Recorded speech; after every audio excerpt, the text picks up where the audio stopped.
Hello friends, welcome to our channel. इस video में हम लोग देखेंगे प्रक्षेपीय गति प्रोजेक्टाइल मोशन का टॉप एमसीक्यू क्वेश्चंस जो है, जितने भी इंपॉर्टेंट क्वेश्चन बनेंगे प्रक्षेपीय गति प्रोजेक्टाइल मोशन का, उसको हम लोग डिस्कस करेंगे। और पीडीएफ जो है वीडियो के डिस्क्रिप्शन के नीचे दे दिया गया है, आप वहां से जाइए डाउनलोड कर लीजिए। चलिए तो स्टार्ट करते हैं। पहला क्वेश्चन देखते हैं, प्रक्षेप्य का पथ क्या होता है? इसका सही उत्तर क्या होगा? इसका सही उत्तर है ऑप्शन बी, परवलय।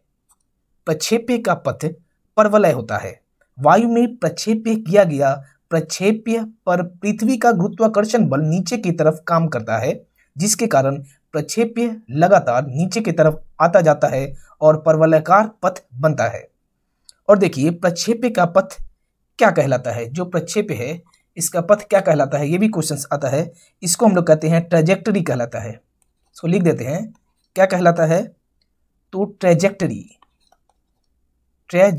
कहलाता है। ये भी क्वेश्चंस एग्जाम में आते हैं। और जब इसके पथ का ग्राफ खींचा जाता है तो इसे परवलय कहते हैं। जैसे ही हम लोग इसको ग्राफ में बदलते हैं तो इसे ही क्या कहते हैं? परवलय कहते हैं। जैसे कि देखिए, ये एक इसका एक ग्राफ बनाते हैं, ठीक है। ये क्या है? क्षैतिज में ये है, यहाँ पे पकड़ लीजिए, ये है यू एक्स या फिर यू कॉस थीटा, और यहाँ पे है ये वाला जो है, यहाँ पे है यू साइन थीटा, और ये है यू, और यहाँ से कुछ इस तरह से ये जो आकार आया है यही है परवलयाकार, ठीक है। और ये जो है, ये जो एंगल बना रहा है ये है थीटा, ठीक है। इस तरह का ग्राफ बनेगा और प्रक्षेप्य के इसी को कहते हैं ट्रेजेक्टरी। अगला क्वेश्चन देखते हैं हम लोग। प्रक्षेप्य का पथ को हम लोग क्या कहते हैं? ट्रेजेक्टरी कहते हैं। ये क्वेश्चंस भी बार बार एग्जाम में पूछे जाते हैं, इसलिए मैं इसको रिपीट कर रहा हूं। चलिए नेक्स्ट क्वेश्चन देखते हैं इसका। ये न्यूमेरिकल है। किसी वस्तु को 9.8 मीटर प्रति सेकंड के वेग से ऊर्ध्वाधर पर ऊपर की ओर प्रक्षेपित किया गया है, तो धरातल पर पहुंचने में वस्तु द्वारा लिया गया समय क्या होगा? इसको कैसे निकालेंगे? देखिए, सबसे पहले ये जान लीजिए, कंसेप्ट है। यदि किसी वस्तु को धरातल से ऊपर की तरफ, देखिए यहाँ पे बोल दिया गया है कि धरातल से ऊर्ध्वाधर फेंका जाता है, तो उसी स्थान पर पहुंचने पर उसका वेग उसके प्रारंभिक वेग के बराबर नीचे की तरफ होता है। अतः इससे क्या होगा? जैसे कि प्रारंभिक वेग u बराबर हो जाएगा v हो जाएगा। u क्या है? प्रारंभिक वेग है, ठीक है। तो यहां से क्या आएगा? इसके लिए एक और फॉर्मूला लगता है कि वस्तु को पृथ्वी से ऊपर फेंकने पर गति का जो समीकरण क्या होता है। देखिए, जब ऊपर फेंकते हैं तो इसमें आ जाएगा a बराबर लेते हैं हम लोग माइनस जी, जब हम लोग ऊपर फेंकते हैं, और जब हम लोग नीचे फेंकते हैं वहां पे होता है a बराबर प्लस जी। तो अभी हमको इसका काम आएगा, a बराबर माइनस जी लेंगे। क्या है? देखिए, v equal to u plus a t होता है। यहाँ से v equal to u plus a t होता है। v बराबर क्या लेना है? देखिए यहाँ पे बोल दिया गया है u और v दोनों बराबर है, ठीक है। तो इसके लिए क्या होगा? देखिए, अच्छा, एक और इसका कंसेप्ट है। देखिए यहाँ पे जो u जो लेंगे, यहाँ पे v लेंगे, देखिए v लेंगे, v यहाँ पे लेंगे माइनस u, क्योंकि नीचे की तरफ माइनस u, नीचे की तरफ के लिए v बराबर माइनस u होगा। तो यहाँ पे v की जगह पे लिख लेंगे माइनस u, और देखिए a के स्थान पे क्या लेंगे? माइनस जी टी, मतलब माइनस जी, और यहाँ से आ जाएगा t। बस इसमें क्या करना है? वैल्यू पुट कर देना है। तो जब इधर आएगा माइनस यू क्या आ जाएगा? माइनस 2u बराबर आ जाएगा g t, minus g t आ जाएगा। उसके बाद आ जाएगा t बराबर आ जाएगा 2u बाई जी। बस इसमें वैल्यू पुट कर दीजिए। वैल्यू पुट कर देंगे, क्या आ जाएगा? 2 गुने कितना दिया है u का? देखिए 9.8 मीटर प्रति सेकंड, मतलब 9.8, और g का वैल्यू कितना होता है? हम लोग सभी को जानते हैं, g बराबर होता है 9.8 मीटर प्रति सेकंड स्क्वायर। ये g का वैल्यू है। कितना हो जाएगा? 9.8। 9.8 से 9.8 कट गया, कितना बचेगा? 2 सेकंड। 2 सेकंड। इसका ऑप्शन बी इसका सही उत्तर हो जाएगा। ये जो न्यूमेरिकल दिया है इसमें बस कंसेप्ट है। देखिए, इस चैप्टर में आपको ये जो प्रोजेक्टाइल मोशन जो चैप्टर है, इसमें आपको कंसेप्ट ज़्यादा देखने को मिलेगा। और अभी मैं जितना क्वेश्चन करवाऊंगा, अगर आप उसको कंप्लीट कर लेते हैं तो यहाँ से आपका एक भी क्वेश्चन नहीं छूटने वाला। ये जो चैप्टर है यहाँ पे कंप्लीटली कंसेप्ट बेस्ड है। जैसे इसमें देखिए, यहाँ पे ये ग्राफ बहुत इंपॉर्टेंट है। उसके बाद जो आ गया एक कंसेप्ट ये आ गया कि a बराबर होगा माइनस जी जब ऊपर की तरफ, और v बराबर माइनस यू होता है नीचे की तरफ। क्या होता है, v बराबर माइनस यू होता है। इस 2 पॉइंट को इसमें ध्यान देना है। चलिए अब नेक्स्ट क्वेश्चन देखते हैं। यदि एक लड़का समान रफ्तार से चल रही ट्रेन में बैठा हुआ है एवं एक गेंद हवा में फेंकता है तो क्या होगा इसके आधार पे। तो इसका सही उत्तर होगा ऑप्शन सी, गेंद उसके हाथ में गिरेगी। जो गेंद है उसके हाथ में गिरेगी कब, कंडीशन को देखिए, यदि एक लड़का समान रफ्तार से चल रही, देखिए यहाँ पे समान रफ्तार से चल रही ट्रेन में बैठा हुआ है और गेंद को हवा में फेंकता है। समान रफ्तार को यहाँ पे वर्ड को ध्यान दीजिएगा। अगर यही क्वेश्चन, अच्छा ये कारण क्या है, गेंद उसके हाथ में गिरेगी, इसका कारण क्या है, यह जो घटना जो है जड़त्व के नियम के कारण होता है। इसको लिख देता हूं, यह जो घटना है यह जड़त्व के नियम के कारण होता है। ठीक है, तो इसका आंसर क्या हो जाएगा, यदि एक लड़का समान रफ्तार से चल रही ट्रेन में बैठा हुआ है एवं एक गेंद को हवा में फेंकता है तो गेंद उसके हाथ में गिरेगी। यह घटना जो है जड़त्व के नियम के कारण होता है। अगर मैं देखिए यहाँ समान रफ्तार है, अगर इसी का स्थान पे दूसरा कंडीशन क्या रहता, दूसरा कंडीशन रहता यदि ट्रेन मंदित गति से गतिशील है, वह गेंद को ऊपर फेंकता है तो अब क्या होगा, तो गेंद उसकी आगे गिरेगी, गेंद उसके आगे गिरेगा। कब होगा, जब मंदित गति से गतिशील है। तीसरा नंबर कंसेप्ट है, सेम इसी टाइप का क्वेश्चन रहेगा, यदि ट्रेन त्वरित गति से गतिशील है, किससे है, अब देखिए, अब जो है ये त्वरित गति से गतिशील है तो वह गेंद को ऊपर फेंकता है तो गेंद उसके पीछे गिरेगा। ये एक क्वेश्चन से देखिए 3 कंसेप्ट यहाँ पे क्रिएट हो गया। क्या हो गया, मैं तीनों को एक बार रिपीट कर देता हूं, आप उसको ध्यान से सुनिएगा। देखिए, यदि गेंद, एक लड़का समान रफ्तार से चल रहा है, ट्रेन में बैठा हुआ है और एवं गेंद को ऊपर फेंकता है तो गेंद उसके हाथ में गिरेगा। ये जो कंडीशन है, गेंद उसके हाथ में गिरेगा। ठीक है, अगर देखिए दूसरा कंडीशन, यदि ट्रेन मंदित गति से गतिशील है और वह गेंद को ऊपर फेंकता है तो गेंद उसके आगे गिरेगा।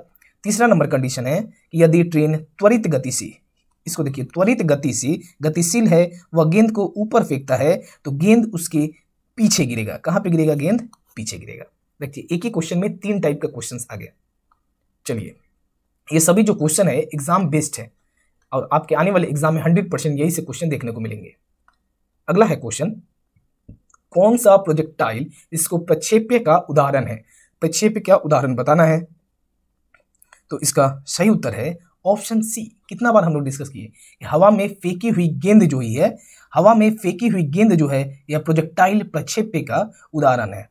और क्या क्या है प्रक्षेप्य प्रोजेक्टाइल का उदाहरण क्या है, और देखिए जैसे बैलिस्टिक मिसाइल की गति क्या है, बैलिस्टिक मिसाइल, मैं यहाँ बस मिसाइल लिख देता हूँ, बैलिस्टिक मिसाइल की गति, पहला एग्जाम्पल। दूसरा क्या है, देखिए क्रिकेट के गेंद, जो क्रिकेट का जो गेंद है, क्रिकेट के गेंद जो है की गति जो है आदि प्रक्षेप्य के उदाहरण है।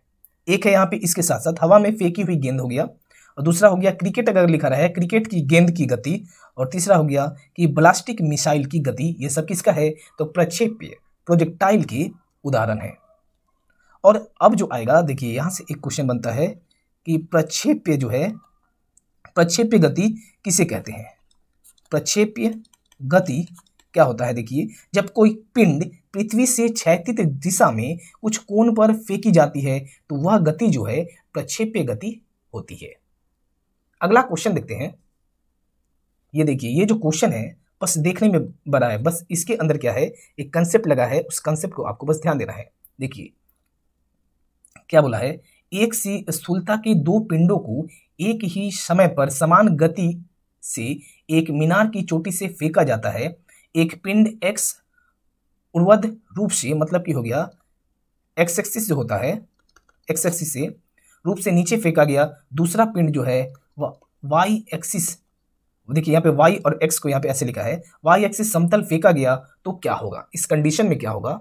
देखिए इसका सही उत्तर क्या हो जाएगा, ऑप्शन ए, दोनों जो है जमीन पर एक सी गतिज ऊर्जा सहित पहुंचेगा। एक ही मतलब कि गतिज ऊर्जा रहेगा। कैसे रहेगा, देखिए कि जैसे कि देखिए इसमें जो है जिसका जो वेग है, वेग जो है पृथ्वी पर जो टकराने से पहले का जो वेग दोनों की स्थिति में समान होंगी, जिसके फलस्वरूप इसका जो गतिज ऊर्जा का मान भी क्या होगा, समान होगा। स्वाभाविक है, देखिए गतिज ऊर्जा बराबर होता है 12 mv²। यहाँ पे m है द्रव्यमान और v है यहाँ पे क्या है, वेग है। तो इसमें क्या है कि जैसे ही पृथ्वी पर टकराने से पहले का वेग दोनों की स्थिति में समान होगा। जब वेग समान होगा तो इसका गतिज ऊर्जा भी दोनों का समान होगा, यही बोला गया है। ऑप्शन ए इसका सही उत्तर हो जाएगा। दोनों जमीन पर एक सी गतिज ऊर्जा सहित पहुंचते हैं। ठीक है, चलिए अब अगला क्वेश्चन देखते हैं। एक लड़का रेल में यात्रा करते हुए एक गेंद v चाल से बाहर फेंकता है। पृथ्वी सतह पर खड़े लड़के के सापेक्ष गेंद की चाल क्या होगी? ठीक है, इसको बताना है। अच्छा देखिए, यहां पे जो ये सब दिया गया है ये है हमारा v होगा, यहाँ पे ये सब v है, v के समान, v से अधिक। ठीक है, u के स्थान पे ये सब v होगा। चलिए इसका आंसर क्या होगा? इसका आंसर हो जाएगा ऑप्शन बी, v से अधिक। एक लड़का एक रेल से बाहर v चाल से गेंद को फेंकने पर गेंद में रेल की चाल भी जुड़ जाएगी, जिसके गेंद की चाल पृथ्वी पर खड़े लड़के को ज्यादा प्रतीत होती है। इसमें देखिए क्या होगा कि पृथ्वी पर खड़े लड़के के सापेक्ष गेंद की जो चाल है, पृथ्वी की सतह पर खड़े लड़के की सापेक्ष गेंद की चाल बराबर क्या होगा? इसमें जो होगा गेंद की चाल प्लस ट्रेन की चाल। इसमें जो गेंद का चाल है, इसमें जो गेंद की चाल है, गेंद की चाल और ट्रेन की चाल दोनों इसमें जुड़ जाएगी। गेंद की चाल और ट्रेन की चाल। मान लीजिए कि गेंद की चाल है जैसे कि 30 मीटर प्रति सेकंड मान लीजिए, और ट्रेन का चाल हो गया, कुछ भी ले लेते हैं, जैसे कि ले लेते हैं इसका 100 मीटर प्रति सेकंड, जो कि किलोमीटर में होता है। तो देखिए क्या होगा, तो इसका टोटल क्या आ जाएगा? 130 मीटर प्रति सेकंड। तो पृथ्वी सतह पर खड़े लड़के के सापेक्ष गेंद की जो चाल आएगा, दोनों को जोड़ देंगे, गेंद की चाल को भी और ट्रेन की चाल को भी, दोनों जुड़ जाएगा। ठीक है, ये जो है ये मैं एग्जाम्पल बस दिया हूं, इसको एग्जाम्पल समझिएगा। चलिए अगला क्वेश्चन देखते हैं। एक गेंद B1 क्षैतिज रूप से फेंकी जाती है तथा दूसरी गेंद B2 मात्र उतनी ही ऊंचाई से छोड़ी जाती है ताकि अनुदैर्ध्य मतलब कि वर्टिकली गिरे। यह देखा गया है, क्या देखा जाएगा? देखिए इसका सबसे पहले एक कंसेप्ट है, उसको ध्यान दीजिए। देखिए यहाँ पे मैं जो एक ग्राफ बना, ये जो ग्राफ है हम लोग अभी ड्रॉ भी किए थे। ठीक है, ये हो गया u cos theta, u sin theta. यहाँ पे मान लेते हैं कि थीटा बराबर है 0 डिग्री। इससे क्या आएगा? तो u sin थीटा, तो u sin 0 डिग्री, टोटल कितना आ जाएगा? यहाँ पे 0 आ जाएगा, क्योंकि साइन 0 का जो वैल्यू होता है वह क्या होता है? 0 होता है। अब क्या होगा? इसीलिए B1 का महत्तम ऊंचाई पर प्रारंभिक वेग जो है वह 0 है, और B2 को हाथ से छोड़ने पर इसका भी प्रारंभिक वेग 0 ही होगा। B2 का भी प्रारंभिक वेग जो होता है, जैसे कि यहाँ से है और इसको छोड़ रहा है, एक एग्जाम्पल के तौर पे देखिए, तो सबसे पहले जो यहाँ पे प्रारंभिक जो इसका वेग है, यहाँ पे तो 0 ही होगा, प्रारंभिक वेग है 0 होगा सबसे पहले, उसके बाद ना कुछ उसमें गति आएगा तो फिर उसका वेग ये बढ़ेगा। तो प्रारंभिक जो वेग है यहाँ पे क्या होगा? 0 होगा। तो क्या होगा?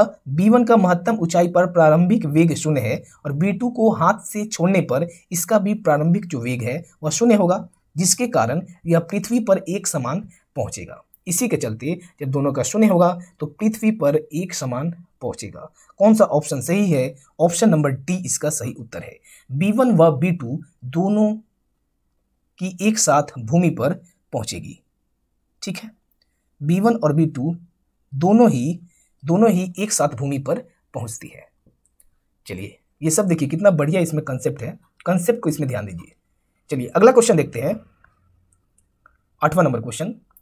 एक शिकारी वृक्ष पर लटके एक बंदर के सिर को लक्ष्य करके गोली चलाता है, और गोली चलने के ठीक समय बंदर कूद जाता है। वैसी दशा में गोली क्या होगा? ये सब क्वेश्चंस जो है रिपीटेड क्वेश्चन है। देखिए इसका सही उत्तर क्या आएगा, इसको देखिए, क्वेश्चन को और एक बार आप इसको रिपीट कीजिए, क्वेश्चन क्या क्या बोल रहा है। एक शिकारी वृक्ष पर लटके एक बंदर के सिर को लक्ष्य करके गोली चलाता है, और गोली चलने के ठीक समय बंदर कूद जाता है। तो इस स्थिति में क्या होगा? बंदर के सिर में छेद कर देगी। क्या होगा? बंदर के सिर में छेद कर देगी, क्योंकि देखिए ऑप्शन ए इसका सही उत्तर है कि बंदर के सिर में छेद कर देगी। क्या है? गोली छूटने के पश्चात गोली और बंदर दोनों पर समान ऊर्ध्वाधर त्वरण, जिसी को हम लोग जी कहते हैं, कि कार्य करता है। कि गोली छूटने के पश्चात गोली और बंदर दोनों पर समान ऊर्ध्वाधर त्वरण, जो समान जी है, वह कार्य करता है, समान जी कार्य करता है। अगला क्वेश्चन है, नेक्स्ट क्वेश्चन, एक गेंद को क्षैतिज से किस कोण पर फेंके कि वह अधिकतम क्षैतिज दूरी तय करेगा। देखिए, इसके लिए एक फॉर्मूला होता है। क्षैतिज दूरी जो है, इसको हम लोग आर से डिनोट करते हैं। फॉर्मूला क्या है? आर इक्वल टू, या फिर इसी को हम लोग कहते हैं परास कहते हैं। क्या कहते हैं? परास। आर इक्वल टू फॉर्मूला है u square sine 2 theta by, ये थीटा है, u square sine 2 theta by g. मैं इसको दोबारा लिख देता हूँ। आर बराबर है u square sine 2 theta by g. और अब हमको ऑप्शन से देखिए, अब हम यहाँ पे अगर जीरो बैठाएंगे, साइन जीरो, तो जीरो हो जाएगा, मतलब कि मिनिमम हो जाएगा। हमको क्या निकालना है? अधिकतम, मैक्सिमम निकालना है। देखिए, अधिकतम, अधिकतम कब होगा? जब हमारा साइन 90 आएगा, क्योंकि साइन 91 होता है। साइन 2 थीटा यहाँ पे दिया गया है, थीटा के स्थान पे अगर हम लोग 45 पुट कर देते हैं, थीटा इक्वल टू 45 डिग्री, तो 45 दूनी 90, तो यहाँ पे आ जाएगा यू स्क्वायर साइन 2 गुने 45 बटे में जी। यहाँ से क्या आ जाएगा? U square sine 90 degree by g, और यहाँ से क्या आ गया? U square by g. क्या हो गया? यही हमारा अधिकतम हो गया, मतलब कि मैक्सिमम हो गया। क्या आ गया? आर मैक्स बराबर आ जाएगा यू स्क्वायर बाई जी। ये जो है यहाँ से भी न्यूमेरिकल पूछे जाते हैं। आर मैक्स बराबर यू स्क्वायर बाई जी, मतलब थीटा इक्वल टू आ गया 45 डिग्री। क्या है? ऑप्शन नंबर ए इसका सही उत्तर है कि एक गेंद को क्षैतिज से किस कोण पर, तो 45 डिग्री कोण पर फेंकने पर अधिकतम क्षैतिज दूरी तय करेगा। चलिए, ठीक है। और यही जो हमारा फॉर्मूला आ गया कि परिक्षेप्य का महत्तम परास कितना होता है? U square by g. Next है क्वेश्चन, चलिए, यदि प्रक्षेप्य के वेग को दोगुना कर दिया जाए तो उसका अधिकतम परास क्या होगा। अभी हम लोग जो फॉर्मूला को यूज किए हैं, बस हमको उसी को करना है कि प्रक्षेप्य का परास बराबर क्या होता है? आर बराबर u square sine 2 theta by g. हमको किसको दुगना करना है? देखिए, वेग जो दिया है, वेग को हम लोग को क्या कर देना है? दुगना कर देना है, मतलब u बराबर कर देना है। यहाँ पे देखिए, u डैश ले लेते हैं, u डैश बराबर 2u, दो गुना कर देना है, मतलब r डैश, u डैश यहाँ पे ले लेते हैं और यहाँ पे r डैश ले लिए। ठीक है, u डैश कितना दिया है? 2u दिया है, 2u का square sine 2 theta by g. 2u का, देखिए यहाँ पे लिख देता हूँ मैं, इधर देखिए, 2u का स्क्वायर करेंगे तो कितना आ जाएगा? 4u स्क्वायर आ जाएगा, मतलब कि यहाँ से आ गया 4u square sine 2 theta by g. और इसका वैल्यू क्या होता है? U square sine 2 theta by g, यही तो हमारा परास है, आर है। आर बराबर क्या है? U square sine 2 theta by g, यही तो हमारा परास है। देखिए, आर बराबर है u square sine 2 theta by g, मतलब क्या आ गया? आर डैश बराबर आ गया 4r, आर डैश बराबर आ गया 4r। तो क्या हो गया कि यदि प्रारंभिक वेग u दुगना हो जाए तो क्या होगा? परास जो है यह कितना गुना हो गया? परास 4 गुना हो जाएगा। इस हिसाब से इसका सही उत्तर क्या आएगा? ऑप्शन बी, 4 गुना हो जाएगा। यदि प्रक्षेप्य के वेग को दुगना कर दिया जाए तो उसका परास 4 गुना हो जाएगा। ठीक है, ये जितने ये सब क्वेश्चंस है, ये सब इसका कंसेप्ट को देखिए। ठीक है, यहाँ पे हम लोग ये जो चैप्टर है प्रक्षेप्य गति जो है यहाँ पे समाप्त होता है, और इसमें मैक्सिमम इतना ही क्वेश्चन बनते हैं। देखिए, ये सब जो क्वेश्चन है इसमें इतना ही क्वेश्चन बनते हैं, बस ये सब कंसेप्ट को एक एक देखते जाइए। एक क्वेश्चन में यहाँ पे 2-3 क्वेश्चन बन जाएंगे, बस कंसेप्ट को ध्यान दीजिए, और इस क्वेश्चन में हम लोग इतना ही रखते हैं। ठीक है, तो किसी भी पीडीएफ और अपडेट के लिए हमारा व्हाट्सअप ग्रुप है 8622904250, इस पर आप व्हाट्सअप करें या फिर हमारे ग्रुप में ज्वाइन कर लीजिए। टेलीग्राम चैनल को ज्वाइन कीजिए MG मनीष गुरु करके, और हमारा फेसबुक पेज है MG मनीष गुरु करके, आप इसको भी ज्वाइन कर लीजिए। ठीक है, और अभी अपडेट भी आया है, आज इवनिंग में अपडेट आ गया है कि रेलवे की जो वैकेंसी है NTPC एग्ज़ाम का 7th फेज का आ गया है नोटिस, और बहुत जल्दी ही ग्रुप डी का भी एग्ज़ाम का होने वाले हैं। तो अगर आपको हमारा यह वीडियो अच्छा लगा या ज़रा सा भी हेल्पफुल लगा तो हमारे इस चैनल को लाइक शेयर और सब्सक्राइब कर दीजिए। और हाँ, प्लेलिस्ट को चेक कीजिए, प्लेलिस्ट में जाइए, वहाँ पे साइंस जीके फिजिक्स करके वहाँ पे प्लेलिस्ट है, आप वहाँ पे जाइए, उसको चेक कीजिए और वहाँ पर आपको चैप्टर वाइज क्वेश्चंस अवेलेबल है, हर एक चैप्टर का वहाँ पे आपको फिजिक्स का मिल जाएगा और साथ में PDF भी फ्री में वहाँ पे अवेलेबल है, हर एक चैप्टर का MCQ वाइज पूरा अवेलेबल है। ठीक है, तो अगर आपको हमारा यह वीडियो अच्छा लगा या फिर जरा सा भी हेल्पफुल लगा तो हमारे इस चैनल को लाइक शेयर और सब्सक्राइब जरूर करें।